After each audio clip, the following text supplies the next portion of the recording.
오늘 우리에게 주신 하나님 말씀 함께 보기를 원합니다. 함께 일어나셔서 하나님 말씀 받들어 읽겠습니다. 우리 교독합니다. 예수께서 즉시 제자들을 재촉하사 자기가 무리를 보내는 동안에 배 타고 앞서 건너편 벳세다로 가게 하시고 무리를 작별하신 후에 기도하러 산에 가시니 저물매 배는 바다 가운데 있고 예수께서는 홀로 무태 계시다가 바람이 거스름으로 제자들이 힘겹게 노젓는 것을 보시고 밤 사경쯤에 바다 위로 걸어서 그들에게 오사 지나가려고 하시매 제자들이 그가 바다 위를 걸어오심을 보고 유령인가 하여 소리 지르니 그들이 다 예수를 보고 놀람이라. 이에 예수께서 곧 그들에게 말씀하여 이르시되 안심하라 내니 두려워하지 말라 하시고 배에 올라 그들에게 가시니 바람이 그치는지라. 제자들이 마음에 심히 놀라니 이는 그들이 그 떡 뗀 것을 깨닫지 못하고 도리어 그 마음이 둔하여 점있음이더라. 아멘. 이는 하나님 말씀입니다.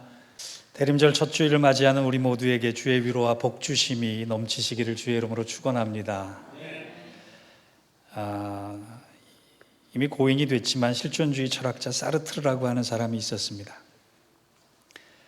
이 사람은 이런 얘기를 했어요. 인생은 birth, 출생으로부터 시작돼서 death, 죽음으로 끝난다. 이런 얘기를 했습니다. 사르트르가 보기에 인생은 살아가는 것이 아니라 죽음을 위해 달려간다라고 본 것입니다. 우리가 아무리 살기 위해서 먹고 일하고 돈 번다고 하지만 실제로는 사는 것이 아니라 죽음에 가까워진다고 그는 봤습니다. 아마 사르트르가 성경을 읽었으면 창세기 5장을 가장 감명 있게 읽지 않았을까 생각합니다. 창세기 5장은 어떤 거냐면 누구누구는 몇 세까지 살고 죽었다. 누구누구는 몇 세까지 살고 죽었다. 그 얘기만 나오거든요. 아무리 실존주의라고 하지만 이 사실을 붙잡고 있으면 우리의 삶이 굉장히 허무해질 것 같습니다. 우리의 존재 의미는 절망할 수밖에 없는 그 상황에서 벗어나오지 못할 것 같습니다. 그런데 하나님은 사르트르의 얘기를 들으라 말씀하시기보다는 사르트르 사이에 뭔가 있다라고 우리에게 알려주셨어요. B와 D 사이에는 C가 있다. 사르트르도 그 얘기를 했습니다. B와 D 사이에는 C가 있다. 그것은 초이스다라고 했어요. 인생은 어떤 것을 선택하느냐에 따라서 행복과 불행이 달라진다. 그 얘기도 했습니다. 그래서 어떤 사람들은 C 중에 카를 택해서, 차를 택해서 행복해 보려고 하고, 어떤 사람은 크라운을 택해서 금과 은을 선택해서 행복해지려고도 하고, 어떤 사람은 챌린지, 도전해서 행복해지려고도 하고, 어떤 사람은 집, 캐슬, 이것에 매여 있기도 합니다. 혹시 우리 아이들은 캔디를 붙잡고 있을 수도 있다고 생각합니다. 저는 콜링을 선택한 사람. 그런데 여러분, 우리가 선택하는 인생에서의 B와 D 사이의 최고의 C는 예수입니다. 크라이스트입니다. 또 하나가 있다면 처치입니다. 그것이야말로 올바른 선택입니다. 오늘 미국 교회를 보니까 꽤나 많은 분들이 나와서 제가 목사님께 물어봤어요. 무슨 일이 있습니까? 그랬더니 대림절이 시작되면 12월 달에는 꽤나 많이 나옵니다. 그러더라고요. 저도 그랬으면 좋겠어요. 여러분들이 12월 한 달 대림절 첫 주를 시작하면서 잃어버리고 있었던 예수가 있었다면, 놓치고 있었던 믿음이 있었다면 이 절기를 통해 여러분들이 다시 한번 예수를 찾는 귀한 은혜를 허락받기를 원합니다. 그래야지 인생의 참 의미가 찾아지는 겁니다. 예수 그리스도를 찾고 만나지 못하면 우리의 삶이 아무리 수고하고 애써도 남는 것은 허무와 절망밖에 없는 것입니다.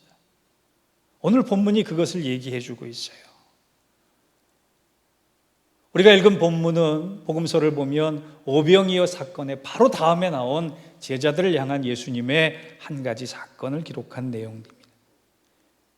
물고기 2마리와 보리떡 5개로 많은 사람을 배불리 먹이고 제자들도 그 놀라운 기적에 감탄하고 있을 때 예수님께서는 즉시 제자들로 재촉해서 그 현장을 떠나게 하십니다. 그리고 배를 타고 벳세다로 가라. 북쪽으로 가라. 사람들이 배불리 먹고 난 자리, 사람들이 아직도 그 배불리 먹고 난 그 자리에 취해 있는 자리, 예수님의 사역의 모든 포커스가 먹고 마시는 것이 될 수 있는 그 자리에 예수님께서는 제자들을 향해 즉시 떠나라 말씀하시고 북쪽으로 벳세다로 올라가라. 그리고 예수님은 스스로 따로 떨어져서 산에 오르셔서 기도했다라고 기록하고 있어요. 왜 그랬을까요? 예수님은 오병이어의 놀라운 기적을 베푸시고 왜 즉시 제자들 향해 떠나라 하셨을까요? 그것은 바로 우리의 신앙의 목적이 거기에 매달리면 안 된다는 것을 가르쳐주기 위해서요. 우리가 먹고 사는 것이 우리 신앙의 목적이 돼서는 안 돼요. 잘 먹고 잘 사는 것이 최고의 기도 제목이 되면 안 돼요.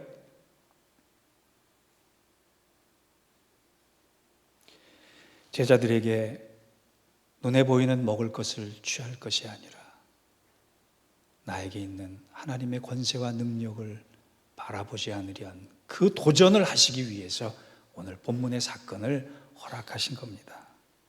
그런데 제자들이 이제 예수님의 명령을 듣고 바다에 가서 배를 띄우고 북쪽으로 올라가는데 심한 풍랑을 만났습니다. 오늘 본문에 보니까 그 바람을 얼마나 거세게 맞이했는지 힘겹게 노를 젓고 있다 이렇게 얘기를 하는데, 여기에서 힘겹게라고 하는 헬라어는 바사니 조메누스입니다. 바사니 조메누스, 최고의 괴로움 상태를 얘기합니다. 바람이 얼마나 거셌는지 최고의 괴로운 상태가 제자들 앞에 직면해 있는 것입니다. 그런데 이 힘겹게라고 하는 단어를 잘 보면 갈릴리 바다에서 고기를 잡다가 잔뼈가 굵은 사람이 별 바람을 다 맞이했을 텐데 그 바람 때문에 힘겨운 것이 아니라 주님이 지금 자기들과 함께 하지 않고 있기 때문에, 주님을 놓쳤기 때문에, 주님을 바라볼 수 없기 때문에 너희들은 힘겨운 것이다, 그렇게 말씀하고 있는 거예요. 여러분, 우리 인생이 그런 겁니다. 바람 때문에 힘든 것이 아니에요. 풍랑 때문에 힘든 것이 아니에요. 내가 당하고 있는 고통과 아픔 때문에 우리가 힘겹게 살아가는 것이 아닙니다. 그 풍랑 속에서도 주님만 붙잡고 있으면, 그 풍랑 속에서도 주님만 바라볼 수 있으면 우리는 넉넉히 이길 수 있는 사람들입니다. 혹시 그림 띄우셨어요? 뭘까요? 여러분 한번 맞춰보세요. 저게 뭘까요? 한번 풀어보세요. 누가? 해석하실 수 있는 분 계세요?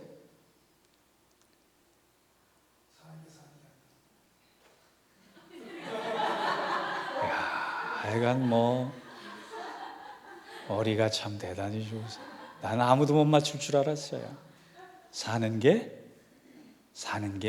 아니다. 우리도 제자들과 마찬가지로 힘겹게 매일매일 노를 젓고 살아요. 노 젓는 것은 당연한 일인데 힘겹게 지내고 있단 말이에요. 그런데 그것은 인생에 바람이 불기 때문이 아니라 우리가 주님을 놓쳤기 때문에 그 수고와 애씀 가운데서도 허무하고 두렵고 좌절하고 낭망할 수밖에 없는 겁니다. 12월이 되면 가슴이 막막해져요. 지난 11개월 동안 열심히 살았는데 해놓은 것도 없는 것 같고 앞으로 할 수 있는 것도 없는 것 같아요. 그때 우리가 어떻게 해야 되느냐? 그것을 오늘 본문이 우리에게 두 가지로 교훈합니다. 여러분 살아가시면서 이런 질문 드릴 때가 있죠. 주님, 난 이렇게 열심히 사는데 주님 도대체 어디 계십니까?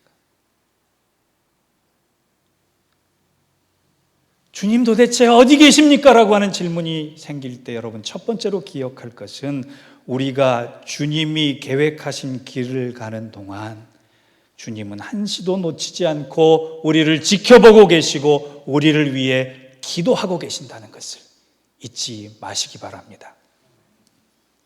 45절을 보겠습니다. 제자들이 겪는 풍랑과 고난은 우연히 찾아온 것이 아니에요. 45절 같이 한번 읽어볼까요? 시작. 예수께서 즉시 제자들을 재촉하사 자기가 무리를 보내는 동안에 배 타고 앞서 건너편 벳세다로 가게 하시고, 주님은 지금 오병이어의 꿈과 환상에서 깨놓기 위해서 억지로 주님께서 명령하셔서 제자들이 그 길을 가고 있는 겁니다. 제자들을 재촉해서 즉시 보내셨다고 얘기해요. 그 길은 근데 순탄한 길이 아닙니다. 풍난과 고난이 있는 길이었습니다. 그때 주님께서 제자들을 향해서 무엇을 하고 계셨는지 46절, 47절, 48절은 이렇게 기록하고 있습니다. 무리를 작별하신 후에 기도하러 산으로 가시니라. 주님께서는 지금 제자들을 향해 너희가 진정이 가야 할 길이 무엇인가를 알아라라고 해서 그 오병이어의 현장에서 벗어나게 하신 다음에 주님께서는 기도하러 가셨어요. 그리고 47절을 보면 저물매 배는 바닷 가운데 있고 제자들만 따로 떨어져 있습니다. 고독합니다. 외롭습니다. 그때 예수님께서 홀로 무태 계시다가 바람이 거스름으로 제자들이 힘겹게 노젓는 것을 보시고 그랬어요. 제자들은 지금 예수님께서 명령하신 것에 순종하기 위해서 그 방향으로 순종하며 가고 있는데 고난이 닥쳤습니다. 그때 제자들도 질문했을 거예요. 주님 도대체 어디 계십니까? 주님이 계시다면 우리에게 이런 고난이 오지 않았을 텐데, 이런 바람이 오지 않았을 텐데, 이런 풍랑이 오지 않았을 텐데 주님 도대체 어디 계십니까? 그때 주님께서 하고 계신 일을 성경은 분명히 기록합니다. 제 바람이 거스름으로 제자들이 힘겹게 노젓는 것을 보시고 계셨다라고요. 그리고 보시는 것에 그친 것이 아니라 그들을 위해 기도하고 계셨다라고요.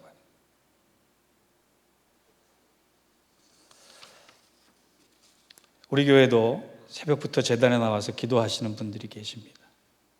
매일매일 기도하시는데 저도 새벽 기도 나오는 거 쉽지 않아요. 그런데 그 일을 한 번도 빠지지 않고 잘 감당하시는 분들이 계세요. 얼마나 고마운지 모릅니다. 여러분, 새벽 기도가 얼마나 어려운지요. 어떤 목사님께서는 새벽 기도 힘들어서 새벽 기도 안 하는 선교사 되셨다고 그런 얘기 하더라고요. 쉬운 일 아니에요. 그런데 주님께서 명령하셨기 때문에 감당하는 거예요. 누구는 새벽 기도를, 누구는 섬김을, 누구는 선교를, 누구는 사랑을 맡기십니다. 그리고 주님께서는 떨어져 계신 것 같아요. 그때 우리는 그 사역을 감당할 때 고난스럽지만, 고통스럽지만 분명히 잊지 말아야 할 것은 내가 주님의 명령하신 것을 붙들고 있는 순간 주님은 나를 놓치지 않고 보고 계시고 나를 위해 기도하고 계신다는 거예요. 그것을 잊지 않으면 우리는 힘을 내서 다시금 그 사역을 감당할 수 있게 되는 것입니다. 지난 11개월 동안 여러분의 사역이 편했다면, 여러분의 신앙생활이 편해졌다면 오늘 대림절을 맞이해서 여러분을 흔들어 깨우시길 원합니다. 주님, 제가 편한 것을 갈구하지 않겠습니다. 편치 않더라도 주님의 뜻을 감당할 수 있는 사람 되게 해달라고 그렇게 기도하시기 바랍니다. 그것이 여러분이 영원히 잘 살 수 있는 복된 길입니다. 왜 자꾸 신앙생활하면서 편해지려고 하세요? 그것은 부차적인 것이고 그것은 본질적인 것이 아닙니다. 그것은 유한한 것이고 영원한 것이 아닙니다. 주를 기쁘시게 하려고 인생을 사는 사람들에게 도전은 옵니다. 그런데 그 도전은 나의 노력과 눈물과 기도를 통해 주님의 뜻이 이루어지는 과정입니다. 지난 시간 실패해도 괜찮아요. 지금 힘이 빠져 있어도 괜찮아요. 지금부터라도 다시 힘을 내서 주님이 나를 지켜보고 계시고 주님이 나를 위해 기도하신다라고 하는 이 엄연한 사실 하나를 붙잡고 힘내서 마지막 한 달 최선을 다해 믿음과 사명에 충성할 수 있는 저와 여러분 우리 교회가 되기를 주의 이름으로 축원합니다. 두 번째, 오늘 본문을 통해 교훈받을 수 있는 것은 우리가 놓치지 않고 주님을 바라보고 있을 때 주님은 무리를 걸어서 제자들에게 찾아오셨듯이 우리들의 삶의 현장에 찾아오신다는 거예요. 48절을 보겠습니다. 바람이 거스름으로 제자들이 힘겹게 노젓는 것을 보시고 밤 사경쯤에 바다 위로 걸어서 그들에게 오사 지나가려고 하시매. 바다 위로 걸어서 그들에게 오사 지나가려고 하시매. 예수님이 지금 풍랑 앞에서 쩔쩔매고 있는 제자들을 그냥 스쳐 지나가듯 지나가시겠다라고 하는 표현이 아닙니다. 이 단어는 성경의 출애굽기와 열왕기 상에만 나오는 단어예요.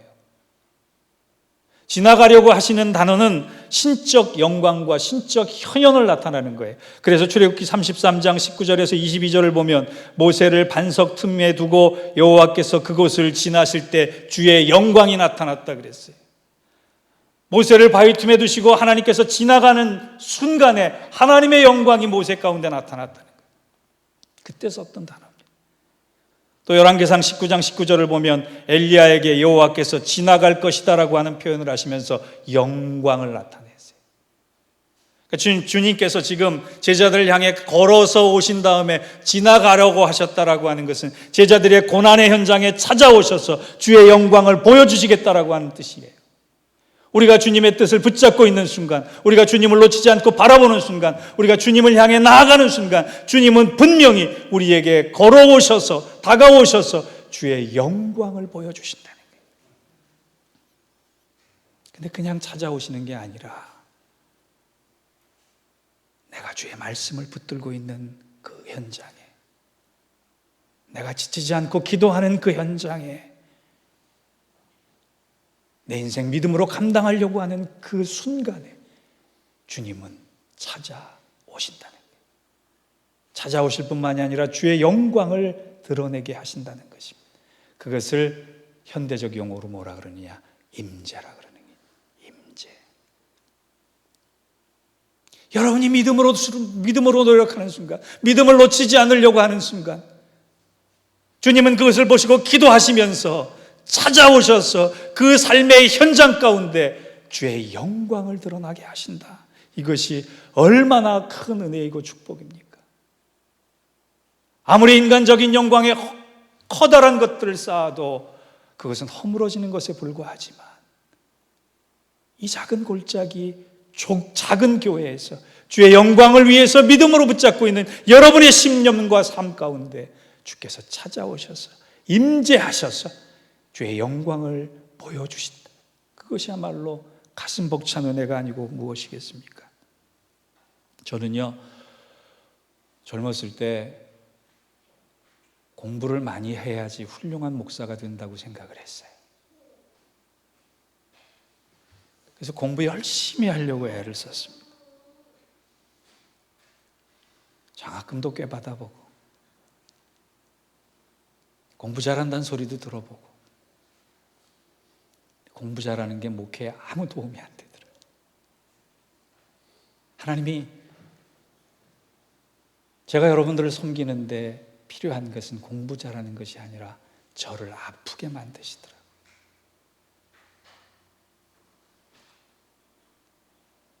때로는 그 아픔이 너무 벅차서 하나님 저 좀 그만 아프게 해주세요. 그렇게 기도할 때도 있었어요.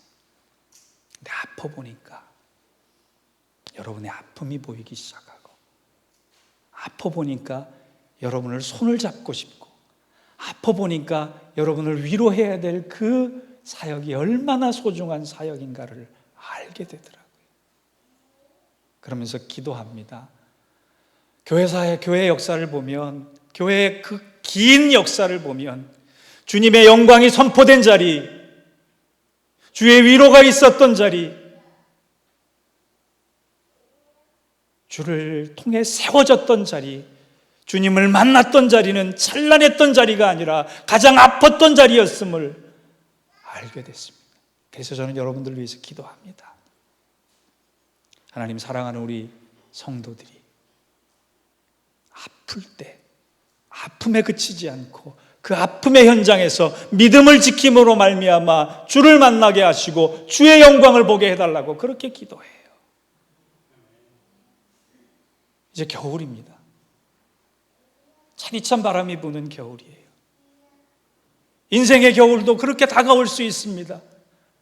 온기는 하나도 없는 그 냉혹한 현실 앞에 우리가 놓여져 있을 때 그때는 우리가 주님을 다시금 바라봐야 할 때이고 다시금 믿음을 붙잡아야 할 때이고 그 믿음을 붙잡고 있는 동안에 주님은 나를 찾아오셔서 나를 만나주시고 주의 영광을 선포해 주신다는 겁니다.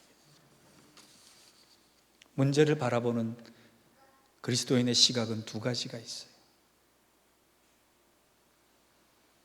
하나는 환경을 보고 하나님을 보는 거예요.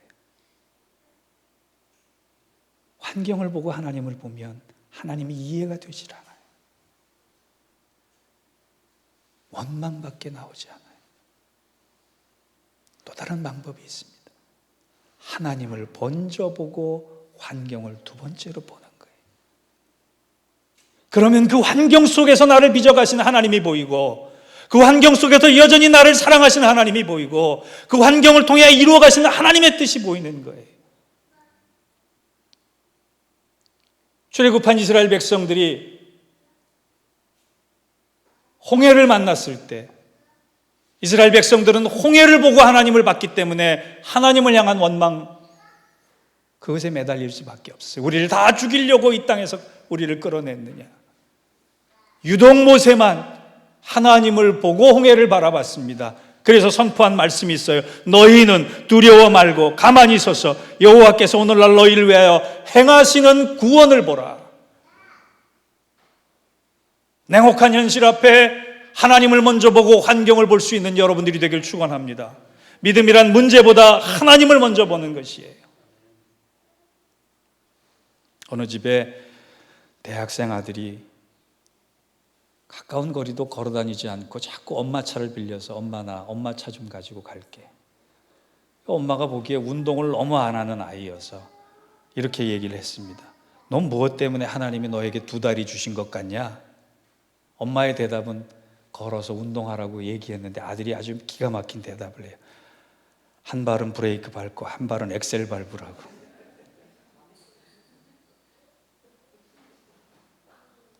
우리는 하나님과 하나님의 의도와는 상관없이 우리의 에너지와 우리의 관심을 쏟을 때가 얼마나 많은지 몰라요. 환경 보고 하나님 보기 때문에 우리가 시험 드는 거예요.